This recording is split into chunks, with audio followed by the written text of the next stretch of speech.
दोस्तों, आज के दौर में 4 तरह के लोग पाए जाते हैं। पहले वो जिनके ज़िंदगी में हर जीव के प्रति, जीव माने लिविंग बीइंग के प्रति,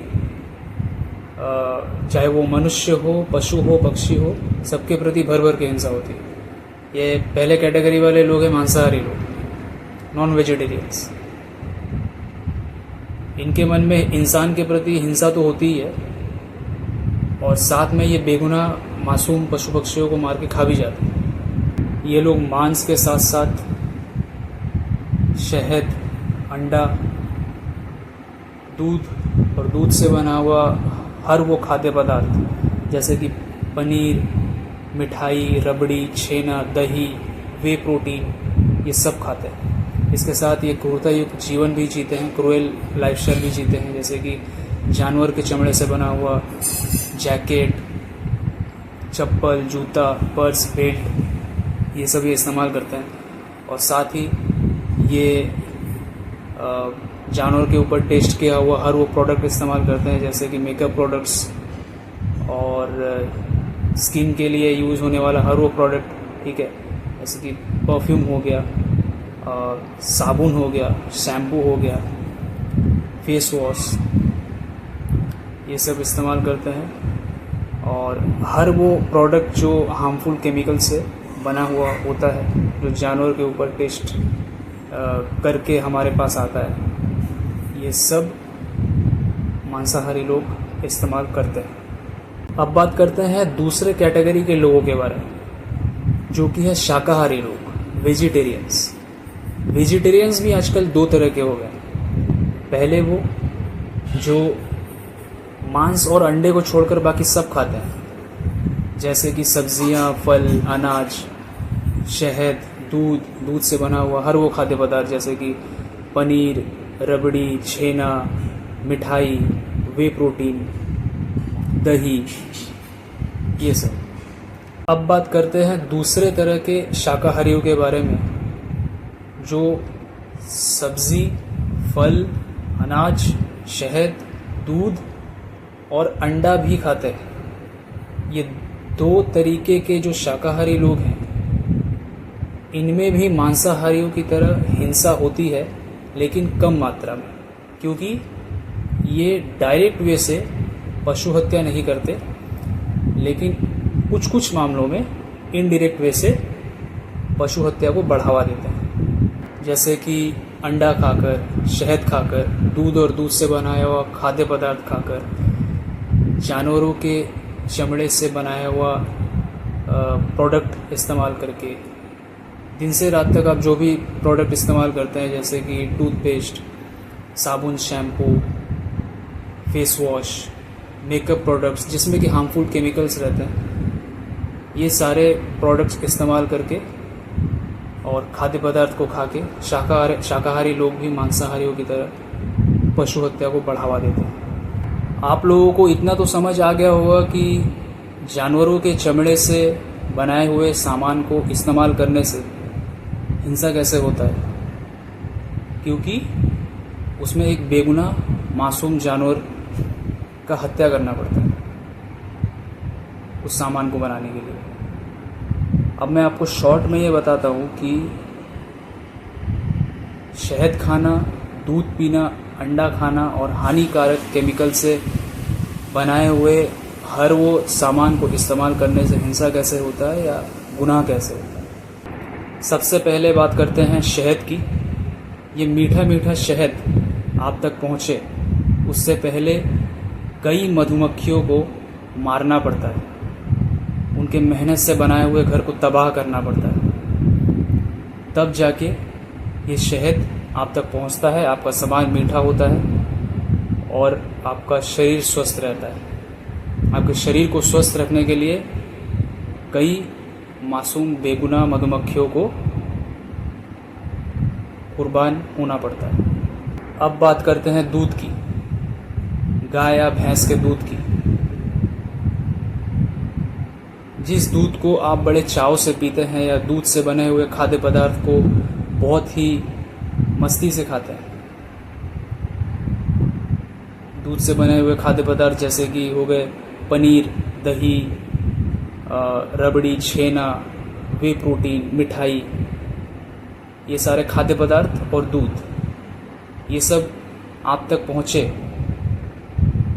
इससे पहले एक माँ को, यानी मादा गाय या मादा भैंस को आर्टिफिशियल तरीके से प्रेग्नेंट कराया जाता है ताकि वो आपको दूध दे सके।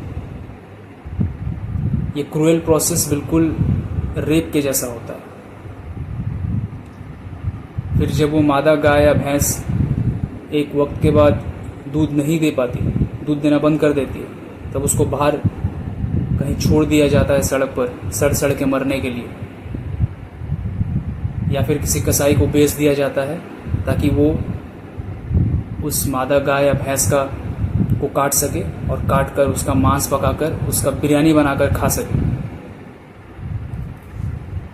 और फिर उसके चमड़े से चप्पल, जूता, पर्स, बैग, जैकेट, बेल्ट, ये सब भी बनता है।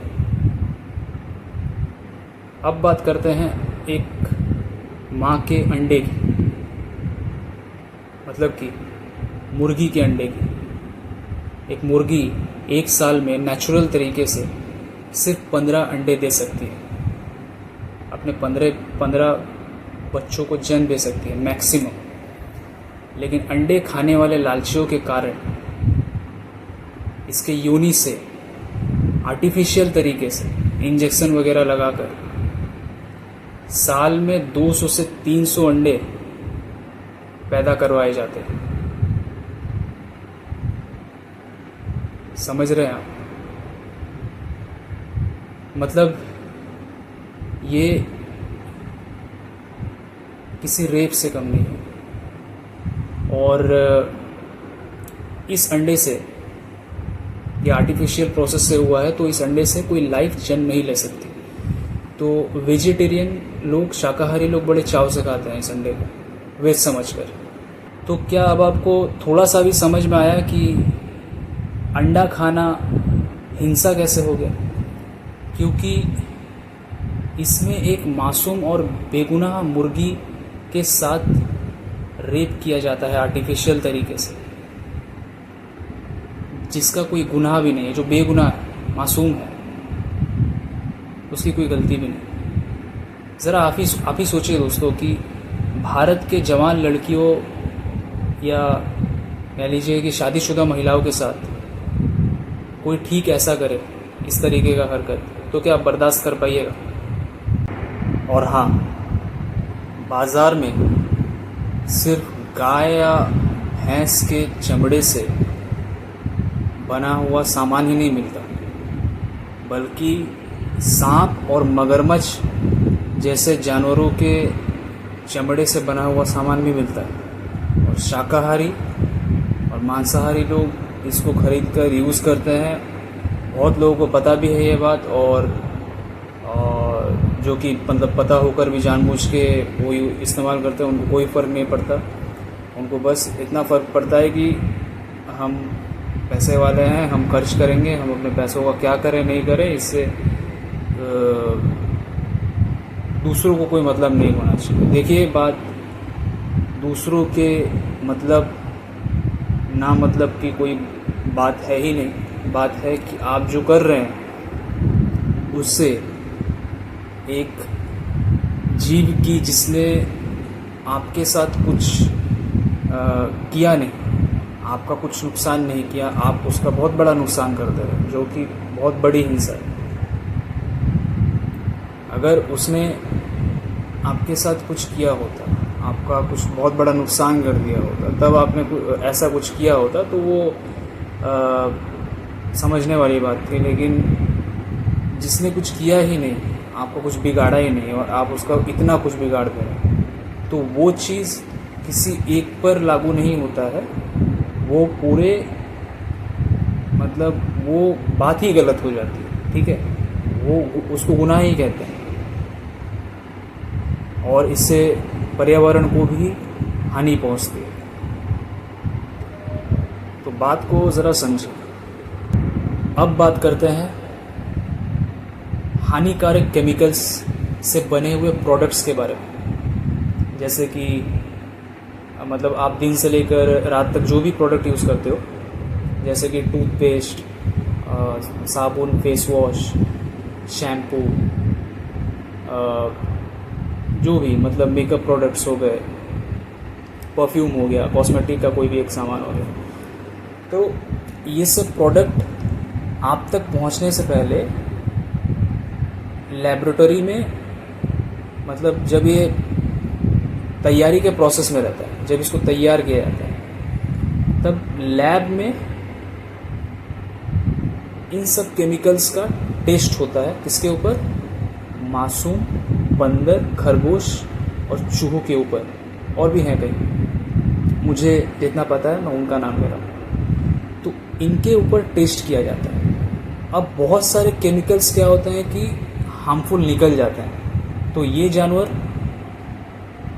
तड़पते भी नहीं है, डायरेक्ट मर जाते हैं। बहुत सारे जानवरों, बहुत सारे बंदरों को, खरगोशों को, चूहों को मार कर फेंक दिया जाता है, ठीक है। तो बहुत फिर बाद में क्या होता है कि कुछ केमिकल्स जो हार्मफुल नहीं हैं, फिर वो दूसरे जानवर के ऊपर टेस्ट करते हैं। जो जानवर बच गया या थोड़ा सा उसको कुछ मतलब घाव लगा, तो उसको वो लोग फिर दूसरे टेस्ट के लिए रखते हैं। तो इसका मतलब वो हार्मफुल केमिकल नहीं है, तो उस केमिकल से वो लोग फिर प्रोडक्ट बनाते हैं, फिर वो आपके पास आता है। और भेड़ के बालों से भी स्वेटर बनाया जाता है। भेड़ के बालों को बड़े क्रूरतापूर्ण तरीके से छीलकर उससे स्वेटर बनाते हैं, और फिर उन स्वेटर को आप तक पहुंचाया जाता है ताकि आपको ठंड के मौसम में गर्मी का एहसास हो थोड़ा सा। और थोड़े से गर्मी के लिए एक भेड़ को पूरा का पूरा कुर्बान होना पड़ता है। पहले उसको बड़े क्रूरतापूर्ण तरीके से उसके बालों को काटो, उसके बाद वो भेड़ किसी काम का रहा नहीं, अब वो भेड़ चल जाता है कटने के लिए, ताकि किसी का पेट कब्रिस्तान बन सके। अब बात करते हैं तीसरे कैटेगरी के लोगों के बारे में, जो कि वीगन लाइफस्टाइल जीते हैं, या फिर ये भी कह सकते हैं कि मांसाहारी और शाकाहारियों के तुलना में बहुत ही न्यूनतम हिंसा वाला ये जीवन जीते हैं। वेगन लोग मांसाहारी और शाकाहारियों को छोड़कर बाकी सबसे अहिंसा का भाव रखते हैं। अहिंसा मीन्स नॉन वायलेंस। पशु, पक्षी, प्रकृति और इनके जैसे वेगन लोगों से इन्हें बड़ा स्नेह या प्यार होता है। वेगन लोगों के खान पान में जीव हत्या और जीव के साथ की गई क्रूरता शामिल नहीं होती। ये सिर्फ शाक, सब्जी, फल और अनाज खाकर ही अपने बॉडी को स्वस्थ और तंदुरुस्त रखते हैं। ये मांसाहारी और शाकाहारी लोगों की तरह अपने चमड़े को खूबसूरत दिखाने के लिए किसी निर्दोष जीव की हत्या नहीं करते। वेगन लोगों की एक सबसे खूबसूरत बात यह है कि इनके पास मार्केट में बिकने वाली हर उस चीज़ का वेगन ऑल्टरनेट मौजूद होता है जो मांसाहारी और शाकाहारी 24 घंटे के दिनचर्या में यूज़ करते हैं या खाते हैं। वीगन लोगों का एक ही लक्ष्य रहता है जीवन में कि चाहे परिस्थिति कुछ भी हो जाए, हम हिंसा नहीं करेंगे किसी भी जीव या लिविंग बीइंग के प्रति। अब बात करते हैं आखिरी और सबसे ज़बरदस्त कैटेगरी के लोगों के बारे में, जो कि है स्पिरिचुअल लोग, आध्यात्मिक लोग। एक सच्चा आध्यात्मिक इंसान बिल्कुल वीगन लोगों की तरह जीवन जीता है। बस इनमें मांसाहारी, शाकाहारी और वेगन लोगों की तुलना में कुछ बातें अलग होती हैं। सबसे पहली बात, ये किसी भी जीव को एक समान मनोभाव या नज़रिए से देखते हैं, चाहे वो इंसान हो, पशु पक्षी हो या पेड़ पौधे हो। ये किसी भी इंसान को उसके किसी एक कर्म के आधार पर नहीं तोड़ते। मतलब कि उदाहरण के तौर पर मान लीजिए एक आध्यात्मिक इंसान के सामने एक मांसाहारी व्यक्ति और एक शाकाहारी व्यक्ति, दोनों मिलके मांस, दूध, अंडा, शहद, मतलब एक तरफ हत्या किया हुआ खाना और क्रूरतापूर्ण खाना दोनों मिलके खा रहे हैं उस आध्यात्मिक व्यक्ति के सामने। तो वो आध्यात्मिक व्यक्ति उनको सिर्फ उसी एक कर्म के आधार पर उनको बुरा बोलेगा। उनको बुरा बोलेगा का मतलब यह है कि उनके कर्म को बुरा बोलेगा, उस कर्म को, उस एक कर्म के वजह से उस पूरे के पूरे इंसान को बुरा नहीं बोलेगा, या उस पूरे के पूरे उस एक इंसान को दोषी नहीं ठहरा देगा। आध्यात्मिक लोग सिर्फ कर्म देखते हैं। जो कर्म बुरा है उसको बुरा बोलते हैं, जो कर्म अच्छा है उसको अच्छा बोलते हैं। एक आध्यात्मिक व्यक्ति बुरे कर्म करने वालों को रास्ता दिखाते हैं, सत्कर्म के बारे में बताते हैं। अगर सामने वाला नहीं सुधरा तो वो सब कुछ उसके बुरे कर्मों से मिलने वाले फल और समय चक्र के ऊपर छोड़ देते हैं, लेकिन उस इंसान का साथ नहीं छोड़ते। आध्यात्मिक लोग हमेशा परिस्थिति के अनुसार निर्णय लेते हैं। अभी जैसे कि चारों तरफ मतलब खाने का तो भरमार है, मतलब ऑप्शन ही ऑप्शन है, सब्जियों, फलों, अनाज, ठीक है, इन सब का ऑप्शन। तो आध्यात्मिक लोग गलती से भी जीव हत्या या जीव क्रूरता से आने वाले खाद्य पदार्थ के बारे में सोचेंगे भी नहीं, खाना तो दूर की बात है। लेकिन दोस्तों, अक्सर वेगन लोगों से पूछा जाता है कि अगर आप किसी जंगल में फंस गए और आपको ये सब चीज़ें नहीं मिली, सब्ज़ी, फल, अनाज, ये सब कुछ भी मिला नहीं, तब आप क्या करोगे? तो तब भी वेगन लोगों का ये कहना है कि चाहे कुछ भी हो जाए, हम किसी निर्दोष की जान लेकर हम खुद की जान नहीं बचाएंगे, जो कि सही भी है। लेकिन मैं आपको बता दूं दोस्तों, आध्यात्मिक लोग ऐसे नहीं होते। एक सच्चा आध्यात्मिक व्यक्ति किसी जंगल में अगर फंस गया तो वो अपनी पूरी जी जान झोंकेगा कि सब्ज़ी कहाँ है, फल कहाँ है, अनाज कहाँ है, ये सब ढूंढेगा वो पहले। अगर उसको नहीं मिलता है तो तब वो ना चाहते हुए भी मांस खाएगा, क्योंकि उसको पता होता है कि अगर उसने इस मासूम निर्दोष जीव को खा लिया और इस जंगल में वो जिंदा रह गया और फिर बाद में वो उस जंगल से निकल गया, तो उस मासूम निर्दोष जीव के जैसे न जाने कितने जीवों को वो बचा लेगा। कैसे? अपने विकसित चेतना को दूसरों के साथ शेयर करके, दूसरों के सेंस ऑफ ह्यूमर में भी वृद्धि होगी और दूसरे भी पशु हत्या करके खाना बंद कर देंगे। इससे पर्यावरण की भी सुरक्षा होगी। देखिए, इमरजेंसी केसेस में खाना, बहुत ज़्यादा इमरजेंसी केसेस में खाना, और जो अभी तो वैसा कोई इमरजेंसी है नहीं, अभी जैसा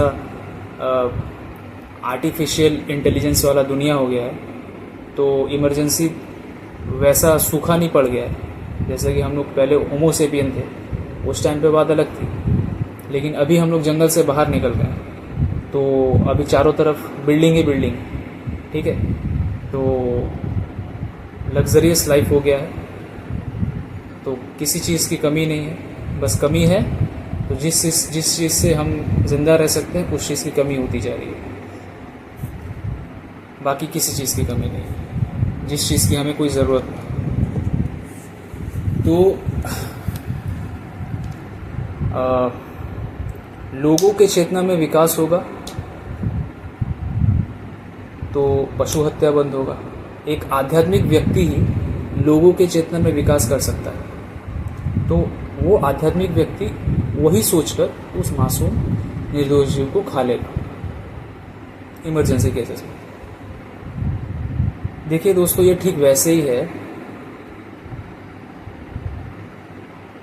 जैसे कि 144 करोड़ के इस देश को बचाने के लिए हमारे डिफेंस वाले भाई युद्ध में मारे जाते हैं। 90% को बचाने के लिए 10% को मरना पड़ता है। ठीक है, एक बहुत बड़े विनाशकारी हिंसा को ख़त्म करने के लिए एक छोटी सी हिंसा करनी ही पड़ती है। और हाँ, ये सिर्फ मैंने जंगल वाले मुद्दे को लेकर कहा, क्योंकि बहुत लोग इसका जवाब नहीं दे पाते हैं। तो इसका जवाब देने के लिए मैंने एक उदाहरण आपको दिया। और जंगल वाला परिस्थिति कभी ही शायद आएगा, बहुत साल बाद फिर से, क्योंकि जिस तरीके से प्रकृति की हानि कर रहे हैं हम लोग, फिर से हम शायद इंसान से फिर से होमोसेपियन ही बन जाएं। तो ये सिर्फ मैंने जंगल वाले मुद्दे को लेकर कहा। अन्यथा आध्यात्मिक लोग ऐसा गुनाह कभी नहीं करेंगे, ना ही सोचेंगे कभी। अब आप ये सोच रहे होंगे कि इन चारों कैटेगरी के लोगों में से बेस्ट कैटेगरी के लोग कौन से, तो मैं कहूँगा आध्यात्मिक लोग। आध्यात्मिक लोग हर तरह के बंधनों से मुक्त रहते हैं, सुख और दुख से परे रहते हैं। ये ना किसी को सुख पहुंचाने के इच्छुक होते हैं और ना ही किसी को दुख पहुंचाने के। ये हमेशा सच्चाई के मार्ग पे चलते हैं। ये हमेशा यही सोचते हैं कि अगर इनके वजह से किसी को फ़ायदा नहीं हुआ तो किसी का नुकसान भी ना हो। ये अपने सत्कर्म को हमेशा निष्काम भाव से करते हैं। मतलब कि ये अपने अच्छे कर्मों को बिना किसी फल के आशा से करते हैं। ये अपने सत्कर्म या अच्छे कर्मों के प्रोसेस पे ध्यान देते हैं, ना कि उस कर्म से क्या इनको फल मिलेगा, अच्छा मिलेगा या बुरा मिलेगा, उस कर्म से क्या इनका रिजल्ट निकलेगा, अच्छा या बुरा आएगा, उससे इनका कोई लेना देना नहीं होता। ये बस इस बात पे फोकस करते हैं कि उनका कर्म कैसा है, अच्छा है या बुरा है। तो ये बस अपने सत्कर्म को करते चले जाते हैं। उस सत्कर्म पे इनका फोकस रहता है, उस प्रोसेस पे इनका फोकस रहता है, उससे निकलने वाले रिजल्ट से नहीं। अच्छे बुरे से इनको कोई लेना देना नहीं है, ना ही कोई ये आशा रखते हैं उससे। और सच्चाई के मार्ग पे चलते हुए कि लोग इनके बारे में क्या कह रहे हैं या क्या सोच रहे हैं, इससे भी इनको कोई फ़र्क नहीं पड़ता। ये बस अपना कर्म करते चले जाते हैं, लेकिन सत्कर्म, अच्छे कर्म करते हैं। और इनको ये बात भी पता होती है कि सच्चाई के मार्ग को चुनने से, उस मार्ग पे चलने से सबसे ज़्यादा तकलीफ़ हिंसावादी लोगों को और भ्रष्टाचारी लोगों को होगी। तो जाने से पहले एक बात ज़रूर कहूँगा आप लोगों से कि इन 4 कैटेगरी के लोगों में से एक कैटेगरी के लोगों की जीवन शैली आपको ज़रूर अपनानी चाहिए। इस कैटेगरी के लोगों की जीवन शैली को अपनाने से आपके जीवन में बड़ा बदलाव आएगा, बहुत अच्छा बदलाव आएगा। मैं सच्ची में बता रहा हूँ, मैंने खुद अपनाया है और मैं अभी भी अपनाता हूँ। मैं अभी भी इसी प्रोसेस में हूँ और मेरे जैसे और भी हैं, लेकिन रेयर ही पाए जाते हैं मेरे जैसे स्पीशीज़। तो